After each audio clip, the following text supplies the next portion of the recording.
Hey, Brian, let's shift gears here and talk a little bit about some of the mistakes. Like we've talked about what to do, but let's talk about mistakes and setbacks, which invariably come with people and when they're building a business or building a real estate empire. So, what are some common mistakes that you've seen over the years, and how can people avoid those?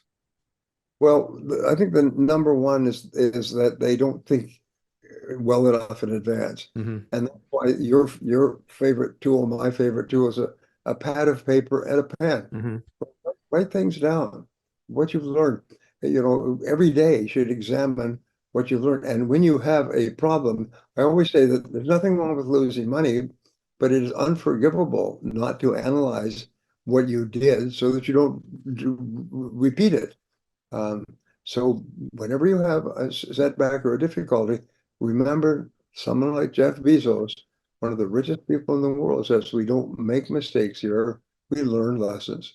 And everybody in the company at every level is encouraged to look at every single challenge or difficulty and look into it for the valuable lesson that they can use next time. So always seek the valuable lesson, and you will always find it. And be tough on yourself and say, and what else is a lesson? And what else did we learn?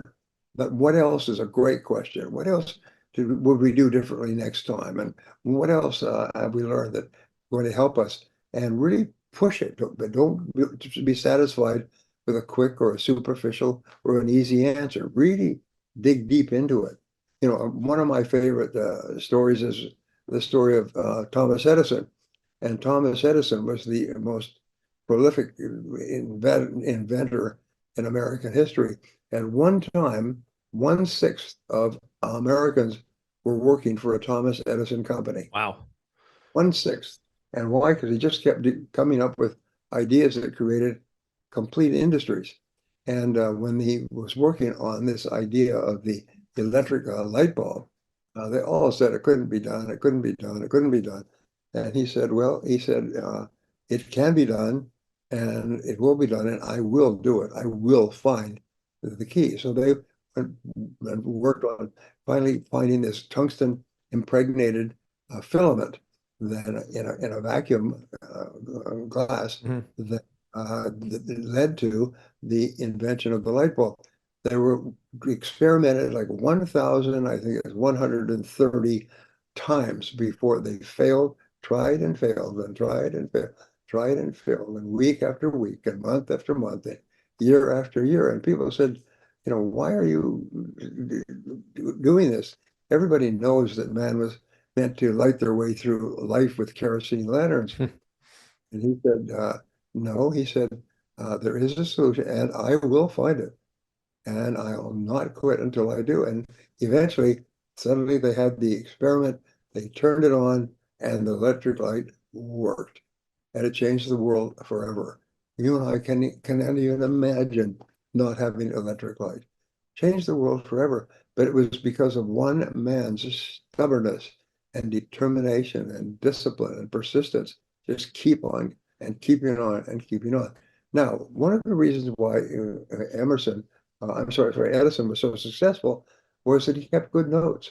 Is that every single thing they did, they wrote down, so that if I had hired a new scientist or a new engineer, is everything that had been done in a particular area was carefully recorded and organized so that a new person could start with the notes, experimental notes, and build on that. So he was, and that was not thought about at that time.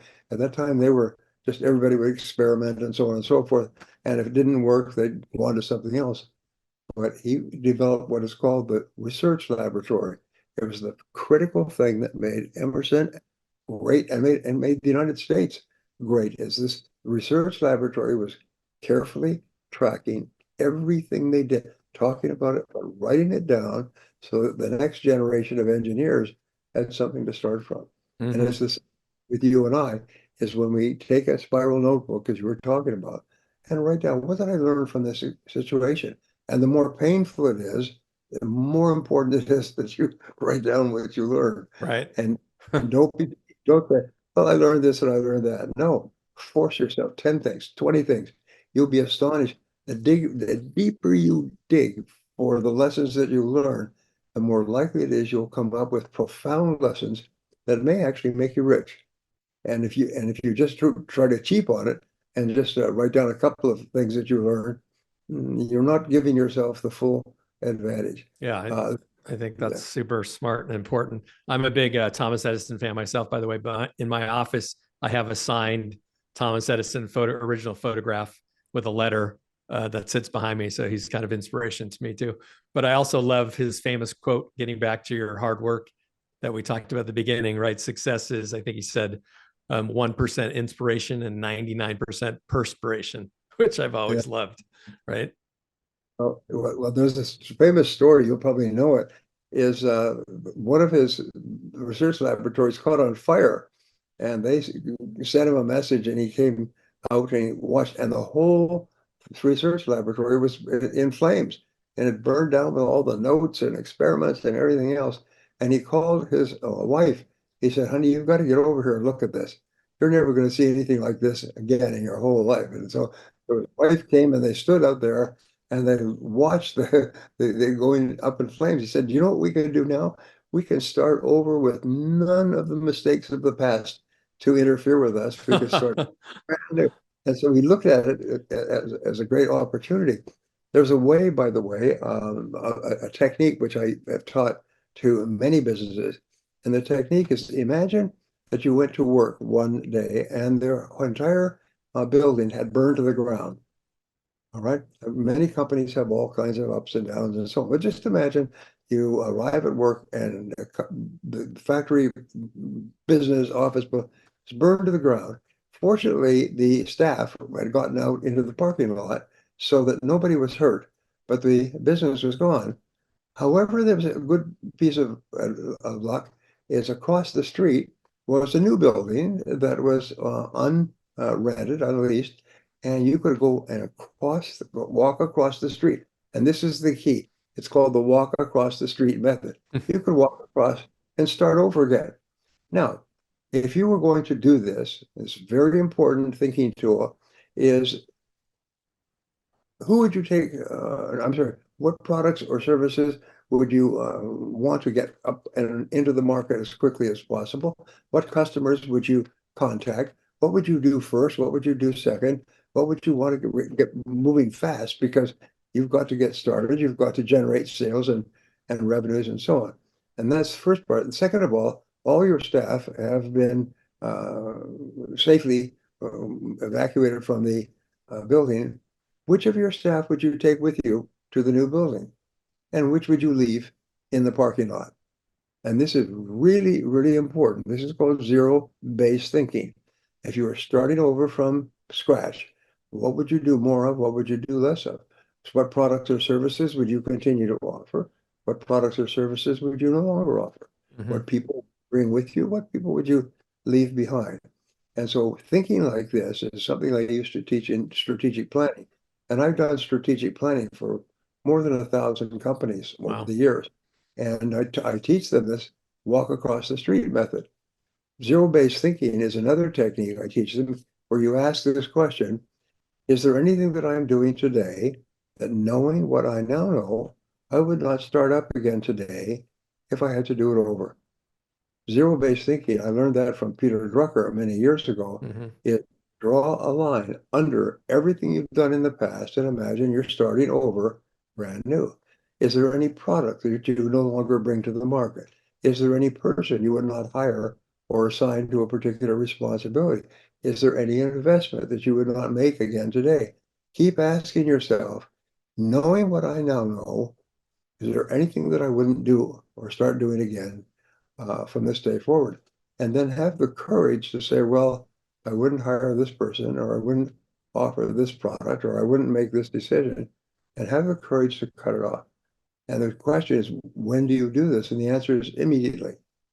You know, there's this interesting thing. One of the biggest mistakes that people make is they hire the wrong person, and then they keep the wrong person and so on. So one of the rules you ask is there anybody that's working for you that knowing what you now know, if they walked in the door today, you would not hire them and put them in their current position? And if there is, then how do you get rid of them and how fast? And the rule is the very best time to fire a person is the first time it crosses your mind, which is an interesting thought because you'll find that what will happen, it'll cross your mind. And at that point, the situation cannot be remedied. It means that the person is not a good person. I have a wonderful story. A man who was a consultant to a younger businessman. He was in his 60s, younger guy was in 40s or 50s, and he would call on him about once a month and ask him how are things going. So one day he calls in and he sits down and he says, "How are things going?" He said, "Well, I'm going well, but I have a problem. The problem is my accountant, who's been with me for 10 years and a friend of the family and everything else, the job is going too big for him. Mm. Our company is big. We have an enormous number of activities. He just simply can't handle it." He said, "So what are you going to do about it?" He said, "Well, I'm going to have to let him go. Although it's going to be very painful, I'm going to have to let him go because I've got to get someone in there who is competent in dealing with the larger business." And he said, "When are you going to do that?" He said, "Well, I was thinking maybe at the end of the month." And he said, "Well, if you've decided to do it," this is the older man advising the younger man, "if you've decided to do it, why are you going to wait till the end of the month?" And he said, "You're right. I should do it on Friday. Do it at the end of the week." And he said, "Well, if you've decided to do it, why are you going to wait till the end of the week?" And the businessman said, "You're right. I should do it now." And so he got up, he said, "Wait here." And he went to the office of his friend and accountant. He told him that the job was just too big for him and he needed to get someone else because the company couldn't grow. And he did. And they had a very emotional agreement. They would leave and take care of himself. Anyway, so he went back to the older man and said, "What did you do?" He said, "I let him go effective immediately." He said, "What did you learn from this experience?" He said, "What I learned was that once you make a decision of any kind, get on with it and do it immediately. Don't delay and don't drag it out." And I always love that story because that's exactly true. The most important thing you can do is once you decide to make a decision of some kind to get in or get out, get on with it. Do it immediately and keep asking yourself, if I was not now in this situation, would I get into this situation? If I had not hired this person or brought out this product or service or made this investment, would I do it again today? And if the answer is no, stop it immediately. Get out like the house is on fire. This is a characteristic of good business people, is they are always willing to admit, I made a mistake. I was wrong. I did the wrong thing. It seemed like a good idea at the time, but they don't allow their ego to get involved in business. Now, one of the most important things that you have to ask, and I teach a course called Business Model Reinvention, and it's such a great course. Maybe you and I can talk about it at a later time. Basically, business model reinvention forces you to stand back and look at your business model, which consists of 10 activities in a business, starting with what is it that you sell and who do you sell it to? And then the third thing, which is my point, is competition. In business, whatever business you're in, competition is sitting there. It's like an army on the move. It's the enemy that is going to determine your success or failure. So always ask, what is my competition? If I do this, what are they likely to do? What are they doing now? Because in order for me to be successful, I have to be better than my competition in at least one critical way. If I am not, then I don't have a chance. So always ask yourself, who is my competition? Because the competition determines how much you sell, how much profit you make, how fast your business grows, and everything. And everything has to be done with consideration to who is my competition and what are they likely to do now. And this is really important for success in real estate. The gentleman that I worked with, fabulous man, had years and years of experience. And so I would get an idea. Somebody would come to me on the side and I would take it to him. And he would say, "Well, look at this before you make any kind of a decision."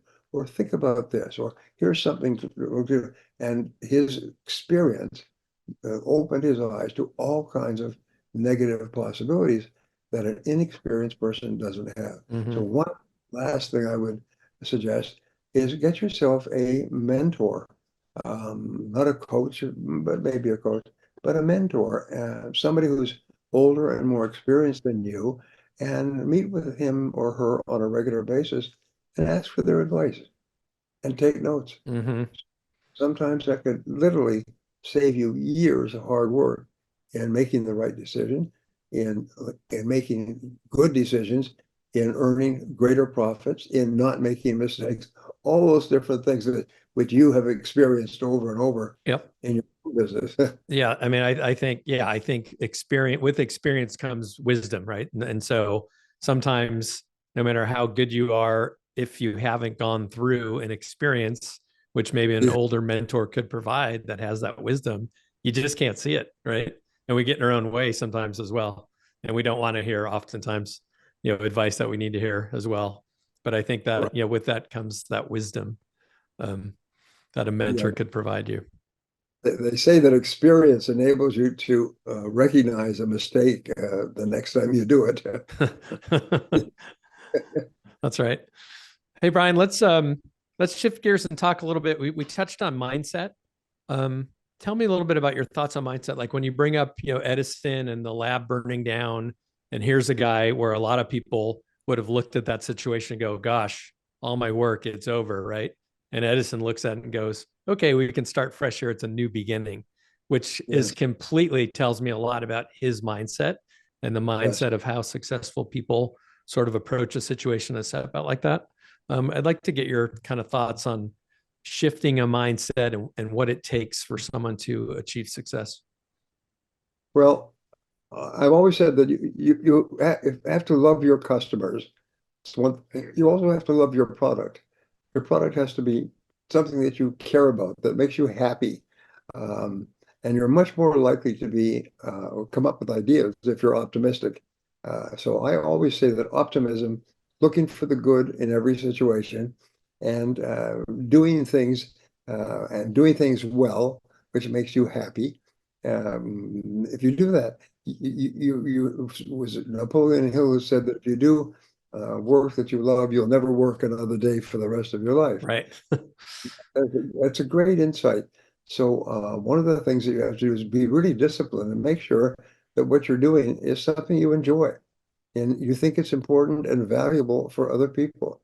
And if you ever reach the point where you're not getting a buzz from your work, you're no longer enjoying it, well, then it means that it's time for you probably to move on to something else. And so smart people are continually adjusting and moving and trying something different. The critical thing is your work should make you happy. Work should make you happy. We should work with people that you enjoy. And then you should do work. And good work is always quality work. If you're in real estate, then you're always looking to improve the quality so your properties are easier to rent and to lease and to manage. They're more attractive to more people so that you can charge higher levels of rent, so you can make greater profits so that your properties increase in value more and so on. So you're always looking for improvement. And improvement is the most powerful driving force in business success, is always looking for ways to improve what you do, but to improve the product or service that you offer to other people. And never be satisfied, never be satisfied. I say life is very much like a leapfrog game that kids play, is you have to be better than your competition in order to compete successfully against them. And then they will find a way to leap over you and to be better than you. And then you'll have to leap over them and be better than them. And it never stops until you retire. Never stops. Yeah, Tony Robbins has the saying, can I, constant and never ending improvement, right? Everything in your life is can I, constant and never ending improvement. You have to look at improving all areas of your life at all times. And it's that growth, right? That's how we grow and that's how we learn and that's how we get better. I don't know about you, but most people listening to this probably started off with little or nothing. And it's not as if we were born with Yes. silver in our mouth, lots of money, and so on. Is in America and in the world, by the way, most people start off with nothing, and they have to earn their money from the ground up. But wonderful thing is the latest research, which I study millionaires, is there's about 38 million millionaires in America today. 38 million out of 330 million people, about 10% of Americans and American families are millionaires. Now, how did they get there? Well, 77% of them started with nothing. Some of the others started with a little, if you like, or they got some money from their parents. Hmm. But most millionaires are self-made in one generation. Hmm. Most billionaires are the same thing, is they started with nothing. And at the beginning, it was very hard, very hard. But over time, with compounding, their homes became more valuable. Their knowledge and their skill enabled them to make more money and so on. And today, in the year 1900, there were 5,000 millionaires in America. Today, there's 38 million millionaires. Most people don't pass the millionaire mark until their late 40s and early 50s. In fact, they find that the number one year when people become millionaires is the age of 55. Hmm. Recent study in Wall Street Journal, 55. And so people think, well, I want to be rich quickly. Get rich slowly. Hmm. Just learn, upgrade your skills, because wonderfully enough, that one-liner, the first million is hard, the second million is inevitable. And that's what I found. I mean, I was struggled and worked right up into my 50s, and then everything started to click. All the previous knowledge and skill and mistakes, and building credibility and friendship with financiers and bankers and so on, it all started to click. And you earn more in the next 5 years than maybe you've earned in the last 25 years. Yeah. Yeah. Brian, I grew up in a very working class environment, south side of Chicago.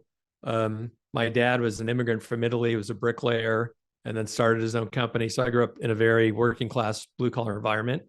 My father, to his credit, over time kind of became the millionaire next door because he was always big on it's not how much you earn, it's how much you keep. And so compound interest became his friend, over the years. But, we grew up very working class, Sears tough skin jeans that I wore for 3 years until they were too short, Yeah. environment. And I remember as a kid in high school, the town we lived in had a little river behind it, and something happened with the levee, and it flooded. And so the town, or at least the few block radius where we lived, completely flooded, was underwater. People were bringing boats out and like rowing up and down the street, waddling through this dirty water, which I was like, what are they thinking? And this is me as a high school kid. I remember, I think I was reading like a W. Clement Stone book or maybe Napoleon Hill, sitting on a lawn chair in my driveway, looking at sort of this chaos madness going on, just thinking Right. like, I got to get out of here. There's a better path for me. Right. And so fortunately, I had the opportunity to go to college in San Diego at USD. And that really was the beginning of, life changing for me. Brian, let's talk a little bit about goal setting. I am a huge fan of setting goals. And I'll tell you a little story that's might be interesting to you, which I don't share very often. But when I got out of college at USD, I went into the commercial brokerage space at CBRE, selling apartment buildings. And I had a couple of years of success. I was in my mid 20s, 25, 26, and then the S&L crisis hit. And sort of overnight, I found all of my clients were losing buildings, right? All of the banks and S&Ls at the time were going back. The RTC was created. And basically, the whole industry was completely disrupted. Here I am at 26, and running out of money, building up credit card debt. I was in a bad, bad place, and I was completely broke. I remember I had probably at the time maybe $8,000 worth of credit card debt, which really seemed insurmountable back then, to the point where I actually had met with a bankruptcy attorney thinking like, Oh, gosh, is this my okay. only way out? And this is a 26-year-old kid thinking like, is this my only option out? Which thankfully I didn't pursue that route, but I did think about it because I felt like, well, there is a way out of this situation. It is temporary. I'll figure it out. And I don't want to jeopardize my credit for the next 7 or 10 years, right? Yes. For something that small. And it was about that time that I came across your goals program. And so I'll never forget, it was, like a rainy Saturday morning. I was at a very low point financially, emotionally, in every way. I was distraught. And I went into this coffee shop by my home, near UTC in San Diego. And I sat there and I was listening to your program and I basically just started writing goals. And I wrote and I wrote and I wrote for about 5, 6 hours in that coffee shop. And I basically kind of laid out, okay, here's my life over the next 20, 25 years. From the, what are you going to do in the next 6 months, 1 year, 5 year, 20 years plus? And I mean, I put down, I couldn't even pay off 8,000 credit card at the time. And I was writing goals like, I will be worth over $50 million. I will have over $1 million of passive income. I will own over 1,000 apartment units. Pretty audacious goals for somebody in the situation at the time. But, like you teach, you have to dream big and there's no obstacles and you just let it flow, right? And so now it's amazing. Like I still have that list that I wrote. This was, in the early 90s. And it is astounding, Brian. It is astounding to me of the things on that list that I now have achieved and are part of my everyday life. It's really wild. So I am a huge believer in goals and written goals. And my wife and I still every year at the beginning of each year, we go away somewhere. And the trips have gotten better as the goals have come into fruition. We go away somewhere, usually pretty nice, and we'll sit down and we'll write our goals out for 3-4 days on a beach somewhere. We'll do family goals, goals for our kids, etc. And it's really become a powerful tool, and I love it. And I plan my week. Then I look back each week when I start, and I kind of look at, okay, what are my goals? Who am I? What am I trying to achieve? And I sort of work backwards. So, do you want to talk a little bit about written goals and the power and kind of your philosophy on goal setting? Well, I am passionate about that. In fact, what I'm doing between talking to you is I'm rewriting my book Goals, I love and it. this is the best-selling book on goals in history. It's sold I almost have it in my office, but yes. It's sold almost 1 million copies, and we hope by rewriting it to sell another 1 million. And it's life-changing. More people, when they say, "You changed my life, you made me rich," I say, "What was it about my material?" Because I've written 93 books. What was it about my material that was so helpful?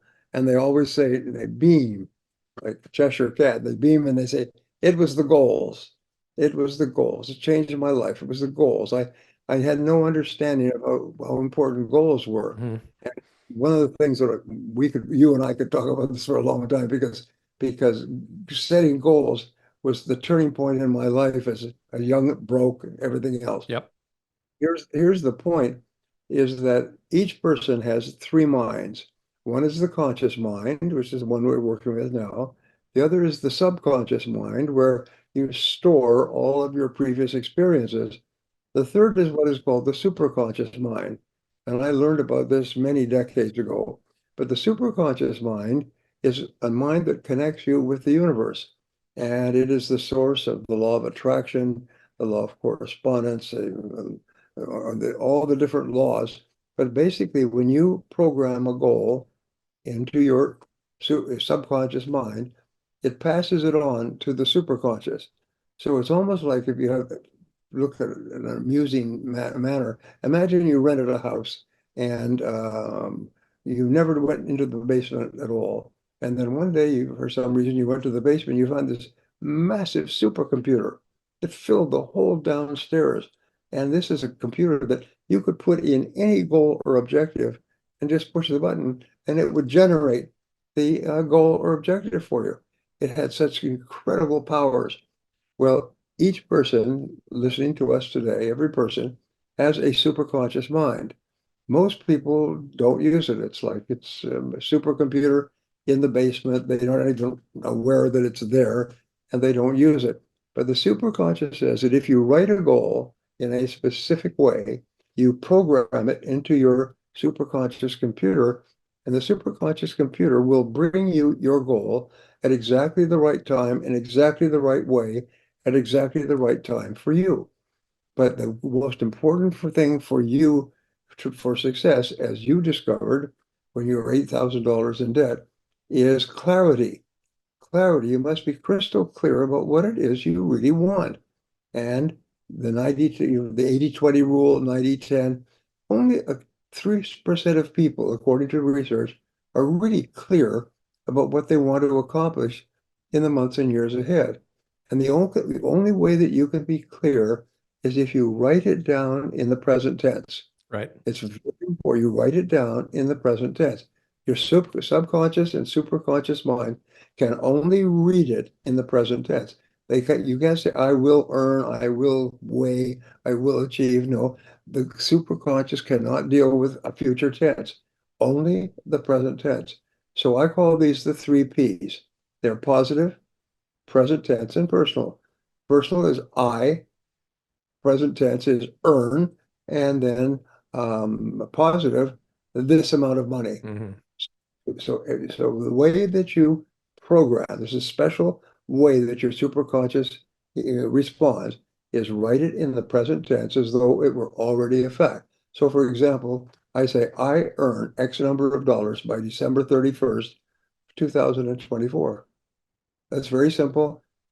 Einstein said a 6-year-old child should understand your goal and be able to explain it to another 6-year-old child, or you don't know what it is yourself. So that kind of, I earn X number of dollars by this date. A 6-year-old child could understand what you mean for your goal.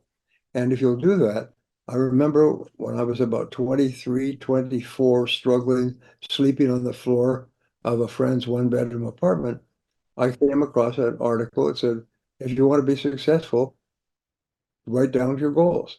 You have to have goals. So I took a piece of paper and I wrote down 10 goals.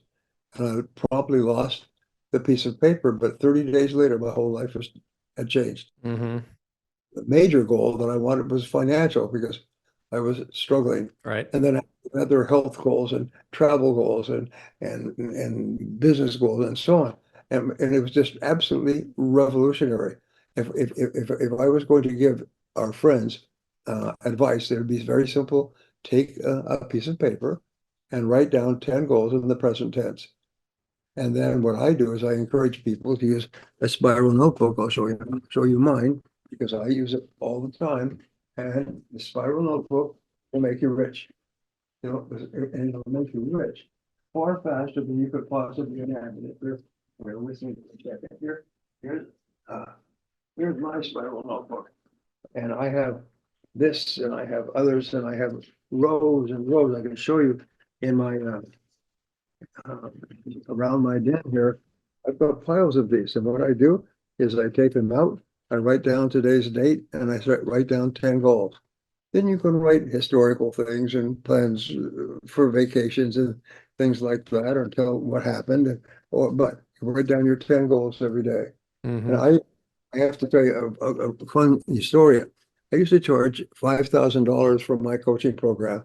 And that involved coming to me for one full day every 3 months. And people would say, well, that's a lot of money. Is it worth it? How can I justify that? I say, well, I'll give you a guarantee. And I call it my double guarantee. And my double guarantee says that if you come to my program and follow the exercise that I teach you every 3 days, every 3 months, I guarantee you will double your income and double your time off in that 12-month period. Now, the minimum to come to my program was $100,000 a year. Some were 2, 3, 4, 500,000, but you had to be earning a minimum of 100,000. So doubling that against a $5,000 investment, unconditionally guaranteed. Mm-hmm. So everybody says, okay. And what happened was I had put 1,000 people through this program over 7 years, and I never had to give a refund. In fact, almost every single person in the program doubled or tripled their income in the first 90 days. And why? And the reason is it's almost like it should be dishonest, but I knew that if they write them down, and I would hand out a magazine like a book like this, I say, now I'm going to introduce you to your new best friend. This is going to be your best friend from now on. This is going to make you rich, successful, happy, and thin. And so I flip them through this, and I've had them write it out and explain how to do it. And surprise, surprise, they would double, triple their income, some 5 times, sometimes 10 times in a year. But 100% of them doubled their income in at least 90, in less than 90 days. Wow. So I pass this on. I'm telling this story because I want to motivate our friends to do it. Now, people say, well, what if it doesn't work? No, that's not the right question. Right question is, what if it does work? Right. What does it cost you? It costs you, I used to joke, I say, it costs you $1.95 for a workbook. And if you can't afford it, your mother will buy it for you because she wants you out of the house. You know, so I always joke with that. And it is absolutely amazing how this works. I've taught it all over the world. And people come up, say, it changed my life. You made me rich. So after several years, maybe 2 decades, I wrote this book on goals. I took every idea that I had ever found, and I always practice the idea before I write it down. I took every idea I'd ever found and wrote it into a system, a 21 chapter system that you can buy anywhere. And this has become the best book on goal setting in the world. And why? It's because it works. It works like a darn. It's almost like once you followed my instructions and written out your goals exactly the way I explained, it's almost like you could just relax and everything will start to work. Everything starts to work. Your life works. You meet people, you talk to people, you see articles, and it's almost like you've heard, of course, the law of attraction. When you set up a force field of energy Hmm. that starts to attract into Hmm. your life all the people and resources that you need to achieve the goal. Right. Like somehow the mind has almost a magnetic pull, if you will, Yes, right? yes. Brian, how do like you talk a little bit about the superconscious or subconscious? I guess they're slightly different. So, I mean, how do you explain? Because it is amazing, and I completely agree with everything you're saying. And when you state things in the present tense, right? I am, worth X, or I am, fit and healthy. Um, the brain does figure out a way to achieve it because it wants to be right. I think right in a weird way, or like, is there an Well, explanation? Have you studied anything about the superconscious mind and sort of how we're able to attract things like that? the expression in psychology is called cognitive dissonance. Mm-hmm. And if you can imagine two cymbals clashing, bang, dissonance that creates a noise, what happens is your income today is, let's say it's $100,000 a year, and you write down, I earn $250,000 by the end of this year. Well, that creates a clash where you are today and where you are saying you are. And so you're saying you earn 250, but the reality is you're only earning 150.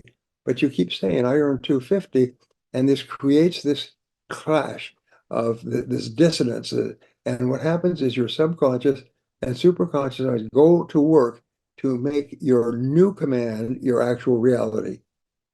And that's why clarity is so important. And the only way you have excellent, absolute clarity is write it down, write it down, write it down. Mm-hmm. Some people write their goals down once a year. But you know what happened if you wrote your goals down once a day? The speed, it's almost like slamming your foot on the accelerator of your own life. You start to make progress and you start to come up with ideas and see things and people stop. It's just the most amazing thing. And the wonderful thing is there's no downside. It's not as if you could be hurt using this methodology. What it requires is discipline.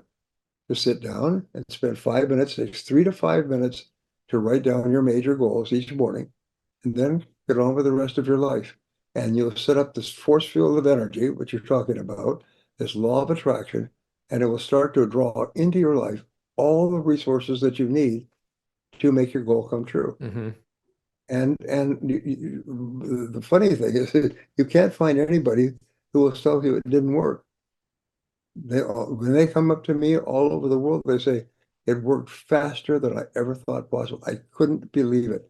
And the coincidences that take place are really remarkable. As you run into somebody, a friend calls you who you used to know in school, and they're doing this, or you see an article in a newspaper that's doing that. I mean, you just have to sort of be like a child in Disneyland. You're just walking around where, wow, this is really neat. Well, what starts to happen in your life is really neat. Health goals, family goals, college goals, car goals, Hmm. exercise goals, travel goals. I mean, Right. It's well, just it's as if you unlock a part of your brain that now recognizes opportunities that were always yeah. there, but you can see them, quote unquote, before, right?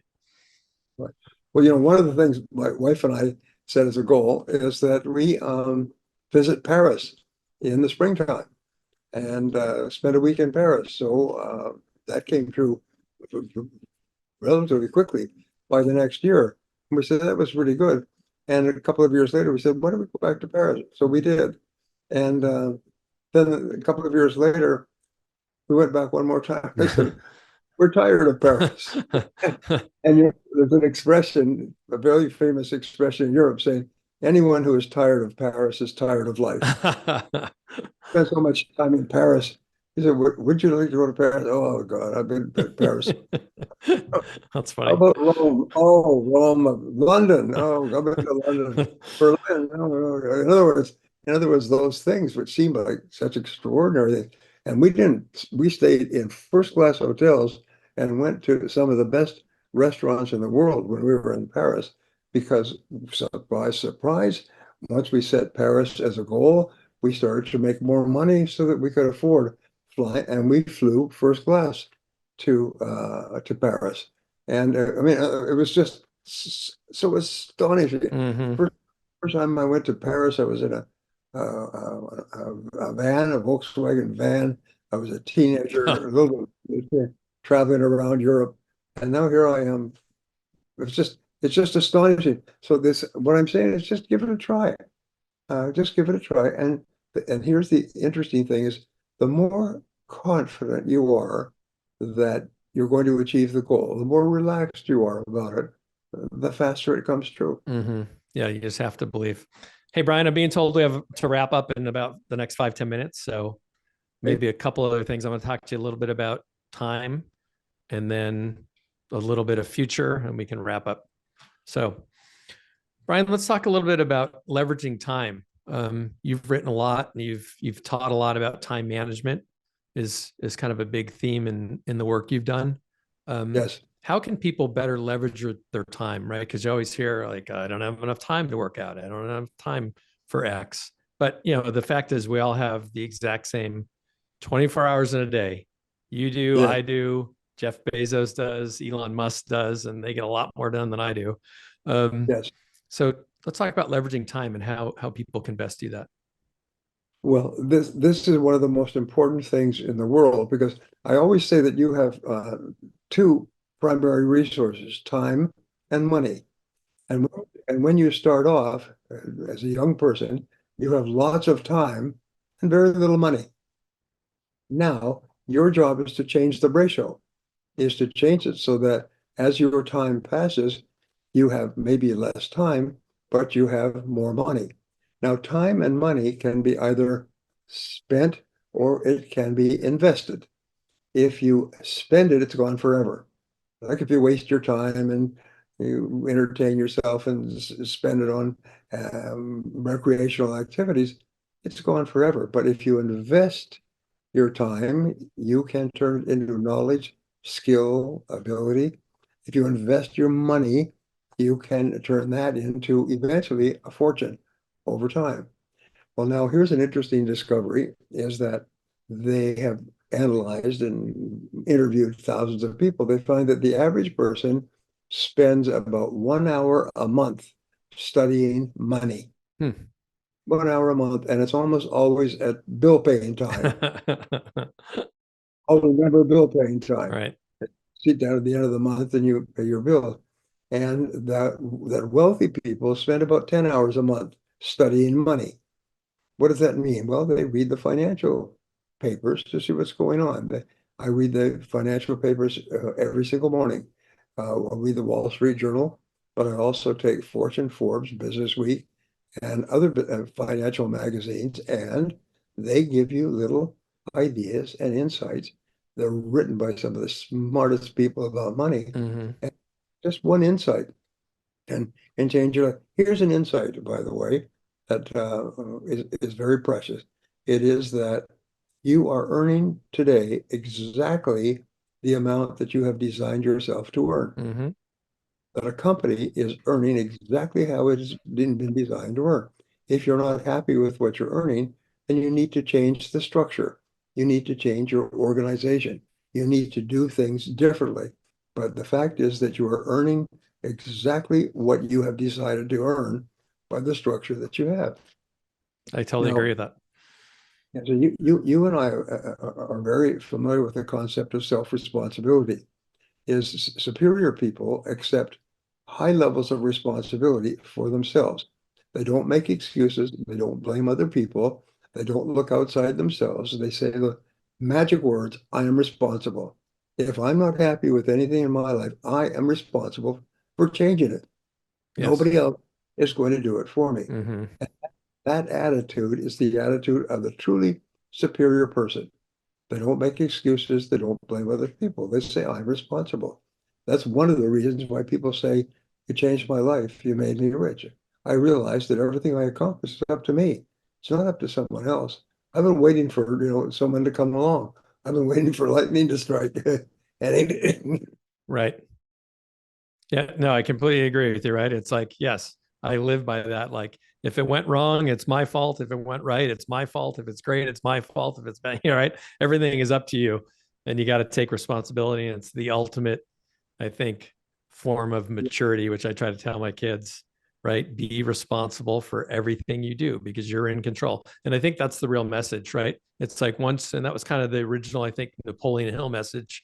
Like you have control, your mind has control of your destiny, which I'm not sure yes, to that point people really realized, you know? Hey, Brian, I think we kind of need to wrap up here, but I just want to get your thoughts before we leave on the future. And you've been around for a little while now.